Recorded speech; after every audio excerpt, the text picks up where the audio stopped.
Hey everybody, thanks for joining us again on Off the Record, a Cop and a Lawyer. I'm the lawyer, he's the cop, and on today's episode, we are going to talk about 3 pieces of information every driver suspected of DUI should know, according to a cop and a criminal defense lawyer. So, cop, talk about a little bit of your experience with, DUIs generally. What's your background with investigating and handling those types of cases? Yeah, sure. My experience is pretty deep in that I am what's called a drug recognition expert. Less than 2% of police officers in California hold that designation. It's a certification through the DMV where you have to pass a series of take and pass tests for 3 major classes. One is the standard field sobriety test. Second is what they call A-RIDE. That's an introduction to drugs as they pertain to DUI. And then there's the drug recognition expert, or DRE, as you'll hear me say it, class. It's 2 weeks. It's actually really cool. There's a wet lab, meaning they get participants to drink in the class, and you have to estimate accurately their blood alcohol content and other things. So it's a very intense scientific class. It was 2 weeks long, and then it's a pass-fail test at the end, where then you are awarded this designation. So it's like a DUI course on steroids. Yeah, man, that wet lab always sounds so fun to me, right? Yeah. Whether it's like, being the guy trying to figure out what their BAC is, and the one who's the test subject who's drinking on like a regimented schedule and just having a good time. So, I can link you up with one. Don't worry. all right, cool. Yeah, in my living room. Yeah. And look, I've had the ability to handle quite a few driving under the influence types of cases, both alcohol and drugs, and ranging from misdemeanor, run-of-the-mill type of DUIs to more serious felony with injury type of DUIs. And one thing that I think both of us constantly find is that there's a lot of misconception, there's a lot of confusion about what people are permitted to do, what they're not permitted to do. And some of that, I think, has something to do with the fact that they kind of expect the cop to give them information about what they're permitted to do and not permitted to do, or what they can refuse or what they cannot refuse. So just on that point, before we kind of get into the specific categories of things we're going to talk about today, can we just address that right away? Are you, as a cop, under any obligation to tell me, the driver who's being suspected of a DUI, what I'm permitted or what I'm not permitted to do? No, unless it's something where like you have to. Let's say you're already under arrest and you have to turn around and put your hands behind your back. A lawful order. We're not talking about lawful orders here. We're talking about what's before that. And the reason we've come together to create this content isn't to hack how to drive drunk and not get caught. That's not what we're doing here. We really want people to understand what their rights are, so that court isn't held on the street and people don't get hurt on either end. And so, no, in a DUI investigation, as it pertains to field sobriety tests, which we'll get into, and you are not required to do them, I am under no obligation to tell you that. The only time you, and I'll let you speak to this from your point of view, have to do what the cop says is if it's a lawful order. We'll get into that at another episode, but no, when it pertains to DUI investigations and field sobriety tests, I'm under no obligation to sort of counsel you on what your best options are. And I'm glad that you made that point. The foundation of this whole project of ours is to just very simply provide information about what all of our rights are. And obviously now we're going to apply them to specific situations. So in this setting, obviously we're talking about a detention where now you as a cop suspect some kind of driving under the influence, right? So why don't we just maybe back up for a second and just give an overview of what topics we're going to cover. First, we're going to talk about standardized field sobriety test, or even non-standardized field sobriety test, what they are, and answer the ultimate question: do you have to do them? The second thing we'll talk about, and this is sort of a subset of field sobriety tests, the preliminary alcohol screening test, right? The PAS test. the little handheld device that's offered before an arrest. We'll talk about that, and then obviously we'll say, hey, if you are arrested, what happens then? What do you have to do under law? What don't you have to do under law? And we'll cover all of that. Give me a scenario. So you're driving. What do you see that kind of raises your suspicion and causes you to initiate a traffic stop of a vehicle, let's say? Sure, it could be several things. It could be something as simple as a taillight out, and I don't suspect necessarily DUI, but I'm initiating a traffic stop based on that infraction. It could be some sort of egregious movement on the road, unable to maintain your lane, and you're swerving and weaving, where maybe I do suspect DUI. It could be a scenario, and we're coming up to the holidays, depending on when this will be released, but right now it's, early October, where there's going to be a lot of DUI task force out on the road, where their sole objective is to make DUI arrests and get drunk drivers off the road. Or it could be a scenario where there's been a lot of traffic accidents in a certain area, a lot of pedestrians being hit in a certain area of town, or the county you live in, so then they send more resources out there. But it could be any number of things that initiates my DUI investigation. And just as a quick overview of like probably the most basic principle, and I'm going to have you obviously chime in on this, and I've learned this only because I have to cross-examine cops on it, right, is the whole concept of, especially in alcohol-related or suspected DUIs, the whole idea of divided attention. What the general principle is, just so everybody's kind of on the same page about, what leads certain type of driving to trigger a suspicion that someone's under the influence, is that when someone's impaired by alcohol, for example, they have trouble paying attention to more than one thing at a time. And so what typically will happen is someone is either unable to control the movement of the car very well or their speed. So you'll see either speed fluctuation, but someone's going straight as an arrow, or someone will kind of be swerving, right? And speed's not really an issue. They're maintaining constant speed. And so it's that inability to have a divided attention that usually is an indication, or can be, not always, but can be an indication. And, as the cop said, right, the swerving, the inconsistent speed, the, going over a divided line, that kind of thing. Now, believe me, I've litigated a lot of this, right? Because whenever I'm handed a DUI, I'm analyzing every single step. And, we've done episode and we'll continue to do episodes on the whole idea of the Fourth Amendment and what reasonable suspicion is to detain and probable cause to arrest and all of that stuff. But when I've argued against a stop, meaning I've tried to argue that an initial detention was unlawful, that there wasn't enough evidence.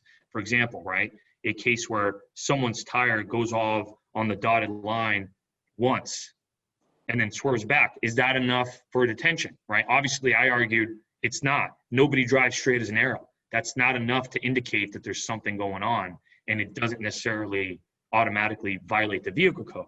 So we'll get into that, I'm sure, in depth during another episode, but just to give you kind of a preview of how this initial step works, especially with DUIs. So, all right, so you find reasonable suspicion, right?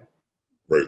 What do you call them? The cherries and berries? You turn them on? I don't, but yeah, they do. They call them that. Yeah, the cherries and berries are in your rear view. When you get that, oh shit. I mean, I've been pulled over.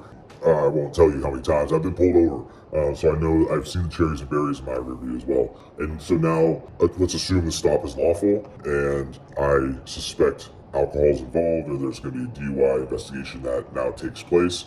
I will ask the subject, the driver, to conduct a series of standard field sobriety tests. So let's, as far as the timing of everything, okay?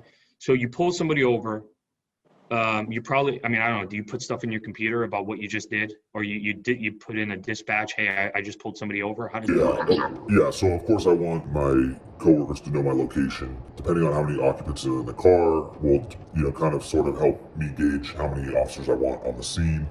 I'm probably going to want at least another officer on scene with even just a solo occupant, because I want to be able to take my attention away from the surrounding area and focus it on the driver while my squad mate or partner kind of watches the scene around me.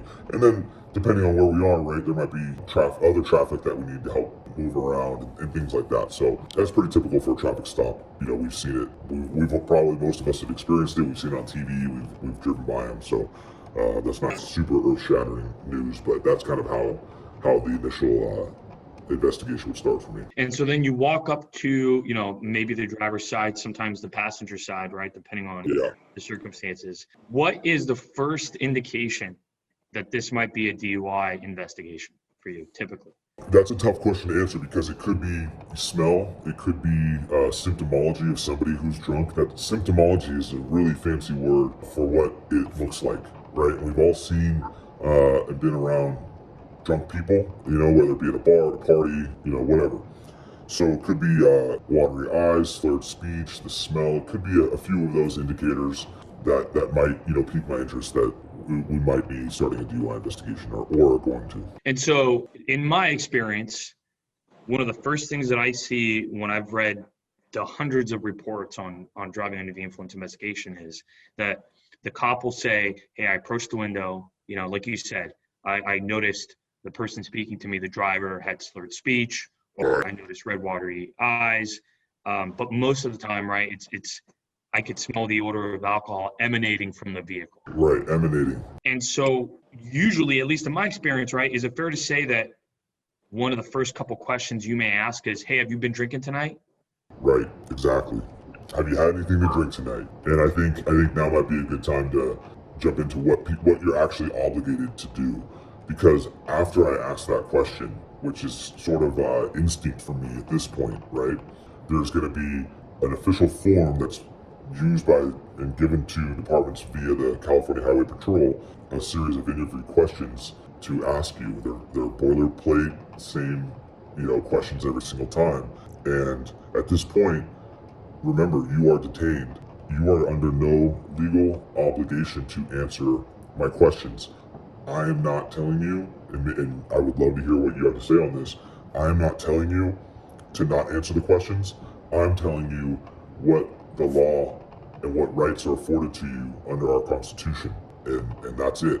And you are at this point not under any obligation to speak to me. And so, and this is, you know, again, it's sometimes hard to keep all these different principles separate, even though we're going to do sort of informational videos on all of it. But what this kind of pulls into a little bit during this initial contact with law enforcement, which, you know, can kind of start the snowball effect, is your right to remain silent. Now, the question is, well, the cop never, you know, isn't the cop supposed to read me my Miranda rights and remind me that I'm not, you know, I don't have to answer any questions? No, that only happens, and we'll explain this in another video in more detail, but a cop does not have to read you your Miranda rights unless you're arrested and they're asking you questions relevant to their criminal investigation, right?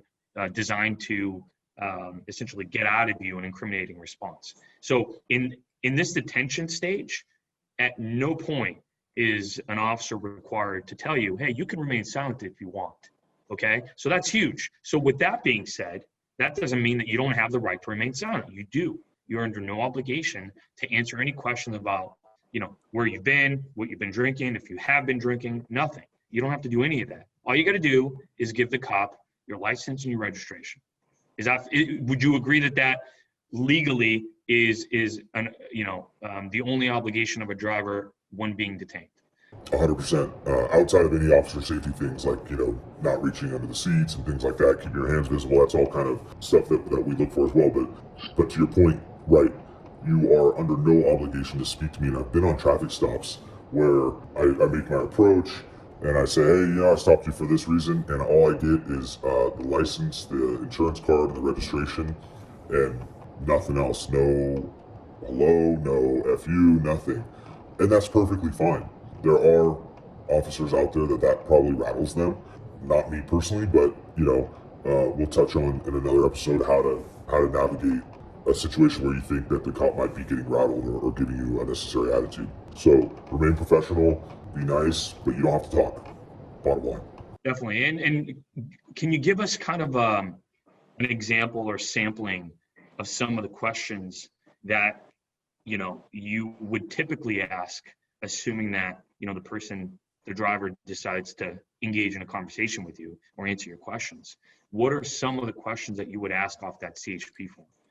Right, we're going to ask stuff about, and I'm going to go out of order, right?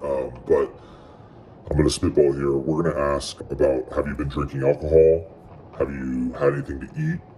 When did you sleep last? Where are you coming from? Do you have any medical issues? Is there anything mechanically wrong with your vehicle? Those are some of the first questions that are going to be coming off of this form that we're going to, that as part of a DUI investigation, law enforcement is required to ask you, at least here in the state of California. Again, all those, just to reiterate the point, all those questions are not questions that a driver is obligated to answer under the law. So then, those are sort of the what generally are referred to as pre-FSTs or pre-field sobriety test questions. And then after again, let's just kind of go through a scenario where someone's engaging or going through the process, right? So then after you ask those questions, you get the information, like you said, where you've been coming from, where you coming from, how much did you have to drink, when did you start drinking, when did you stop drinking, how much did you have to drink, what kind of drink, right? All that, because on the back end, that calculation is very important, right? Potentially in the case. So, and by the way, like I would say 98% of the time, the answers aren't even accurate or truthful as it's later determined. But aside from that, then when you get through all of that, what's the next step in your investigation when we're talking about, and for the sake of our discussion now, is alcohol-related DUI. Let's say the person's going to participate in the field sobriety test. We're going to bring them out of the car. Likely, you're going to be pat search for weapons, which we've done episodes on, and either to be released or you've already watched them. And that's a scene security thing. More detail in a different episode. And then I'm going to run you through a series of SFSTs. We hear FSTs a lot, but as a DRE, it's standard field sobriety test, and that word's very important. That first word, standard, because it means it has to be done the same way every time. And so I'll give you one example because we've all seen it, is the follow my finger or follow the tip of my pen. From law enforcement side, that should be done a certain way, at a certain distance, at a certain speed, every single time. And so a good criminal defense attorney like yourself understands what the elements of a proper field sobriety test is, but there are also experts out there that can be hired to, look at that and make sure that those were done correctly. And so, long-winded answer is you're going to be asked to perform a series of these tests. I think the one that you just referred to, right, that's in the industry is called an HGN, right, or horizontal gaze nystagmus. And just in case anybody's ever wondered and is curious about it, it's essentially tracking the movement of your eyes.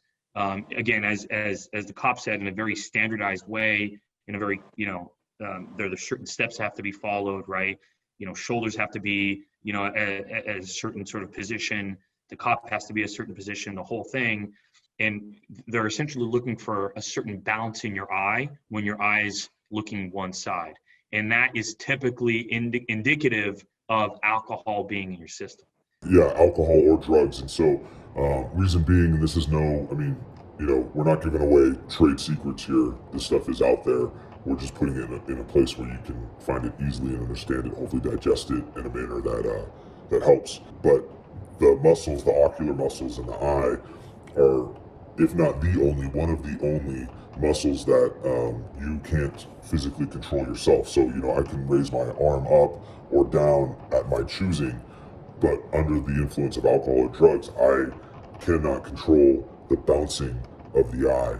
And then it goes into very specific detail and scientific reasoning behind it on the angle of which that eye starts to bounce. I can then judge, because of my DRE training, with fairly good accuracy, what your alcohol content is and or what types of drugs you're under the influence of. Yeah, definitely. And right, and we're not, obviously the purpose of this is not to give a lesson on, the science behind field sobriety tests, but that one is just kind of an interesting one, right?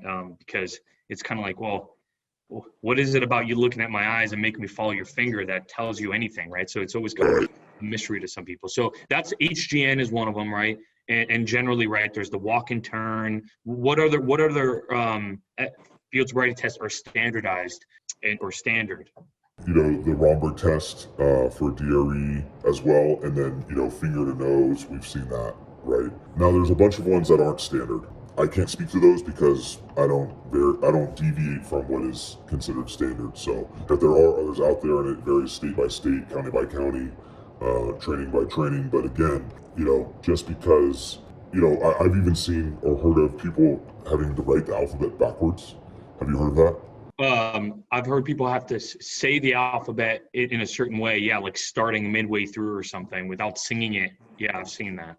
Yeah, so I've heard of it. I've never seen it. I've never been taught it, and I've certainly never taught it. But that just a quick tangent off of that is just because that was taught to an officer, right? That officer may believe that that's the correct way to do it, and so again, knowing your rights, knowing what's required of you is going to be extremely important in I believe keeping everybody that has contact with law enforcement, including law enforcement, safer if they know what they have to do and what they don't have to do. So we've touched on the standard ones, and then there's ones that are not standard that you may be asked to do, but you don't have to do any of them. You're not required to, and I'm not required to advise you of that either. So that's just the way it is, and you should know your rights and what you're required to do. Again, not telling you don't do them. I'm not telling you to refuse them. I'm telling you what is required and not required of you. And so let me at least state a position, right? Some people might be thinking, all right, well, like, hey man, I only had one beer or whatever, okay? Like, I'm gonna be fine. Why give this cop a hard time? I'm just gonna submit to him, right? And so we could probably spend quite a bit of time on this, but let me just kind of give you at least my perspective, right? So FSTs are simply a way to give a cop ammunition to support the arrest. I mean, that is typically what happens. I don't know if I've heard of any, and I'm sure it happens, and I want, I don't know, copy, you're obviously better equipped to answer this, but, and this, in all, full disclosure, this may just be because I'm a criminal defense lawyer and I get cases where people get arrested, but I have not heard of somebody completing a field sobriety test and not getting arrested. Because my guess is, in some cops' minds, if it's a close call, it's going to be an arrest, because they don't want somebody to go keep driving and then something bad happens and it's like, why didn't you arrest them? So whether or not that, that's a generalization, obviously. But one of the things generally is, hey, why do a field sobriety test? You could appear, or you could fail these tests if you're nervous or you're uncoordinated or you've been sitting down for a long time and, blood hasn't circulated all over your body in a while. There could be a number of reasons why you're not going to perform well on these tests. But a cop's perspective is he smells alcohol, he sees certain things, you're not doing well on field sobriety tests, they're checking off the list, that supports an arrest. Now, look, later on, right, it doesn't mean that you're going to be convicted or you're going to be found guilty or you're even potentially going to even be charged for a DUI, but you're still going through the experience, you're still going to be subject to an arrest. And all you've really done is given them an opportunity, given law enforcement and prosecution opportunity to have some evidence to support a potential position that you should be prosecuted. But what do you think about that, Kyle? I think I'm so glad you said that, because I think that one, I don't disagree with the thing you said, and I think that statement and this conversation is sort of like the epitome of what our goal is on this platform, which is to give both of our perspectives in a way that's respectful, uninterrupted, and from two very different vantage points. And because it's, I think it's super important for people to see that, and there's a lot of division and arguing typically between like two very different sides, but you and I come together to give folks just good information that we hope to be helpful and keep people safe. And so I love that perspective. I don't disagree with it one bit. Awesome. Well, that's not always going to happen, but no. If I disagree with you, I'll let you know. But no, you're absolutely right, because these tests can be, they're difficult, and they're designed, and there are science behind, like you said, dividing attention, and the goal of these tests is to identify if somebody is under the influence. However, it is not 100%. So what have we talked about so far? We've talked about what happens during sort of the initial detention, the pre-FST questions or SFST questions that you absolutely don't have to answer, but are designed to essentially lay the foundation for additional investigation and potentially to support prosecution against you. And then we've talked about the actual tests themselves, what they generally are, and the bottom line again is you're under no obligation to perform any of them or to answer any questions. Right now, I just want to spend a couple more minutes as we wrap up this episode, and we'll obviously continue to talk about the other categories of things that are important in this setting. But when you say no to these tests, or when you decline to answer any of the questions, look, and this is my personal opinion here, obviously, there's a good way to do it and there's a not good way to do it, right? And I think the good way is to be respectful, right? Don't act like this cop is your enemy. It's like, look, he has a job to do. He's enforcing the law, or she's enforcing the law. And, and even if they're going to be a jerk about it, and sometimes cops will be jerks, that's not on you. You just, politely assert your rights. And that just makes things better for everybody because, look, if you want to file some kind of complaint about the cop being rude to you, you can do that later, but you don't have to engage in some sort of argument or have, as the cop likes to say, and I think it's a great phrase, have court on the street, right? So just be polite, assert your rights, be comfortable that you know what your rights are, and make sure that you're informed and you do your own research on it, right? And then you go from there. So, what's your perspective on that? I 100% agree. I would add that, we'll do an episode, just came to me, I think we should do an episode in the future about how to document, because all my stops as a law enforcement officer are documented, either in a police report, on my body-worn camera, in, the little dispatch notes, and every agency has a different term for that. But I think it's important for people to understand how to document their contact with law enforcement. And I can tell you how many times, I could not tell you how many times people, hold up cell phones and want to record an interaction I'm having with them, and I love it. It does not bother me because I'm confident in what I'm going to do and my intentions are and my knowledge of the law and my policies, and my professionalism for that matter. And we're gonna have some videos that I've taken while on duty of interactions with folks that I think might get a laugh out of people and really just good stuff. But yeah, it's important to just own your own actions, because if you were wronged in some way, there's a way to right that wrong later on in the future without having to dig yourself out of a hole by either resisting arrest or being rude or getting baited by a cop who's being rude. And that does happen. I think it's important for law enforcement to recognize that we can be rude as well and are not perfect. So don't buy into that. Don't make it harder for yourself on the back end. Yeah, most definitely. All right, awesome. Next time on Off the Record, a Cop and Lawyer, we're going to talk about a specific type of test that is done before an arrest. We'll talk about the arrest process, and we'll talk about a test that is required under the law. And we'll talk about sort of the different scenarios there post-arrest. And we'll wrap up this episode regarding the 3 pieces of information every driver suspected of DUI should know, according to a cop and a lawyer. So thanks for joining us, guys, and we'll see you on the next episode. Later.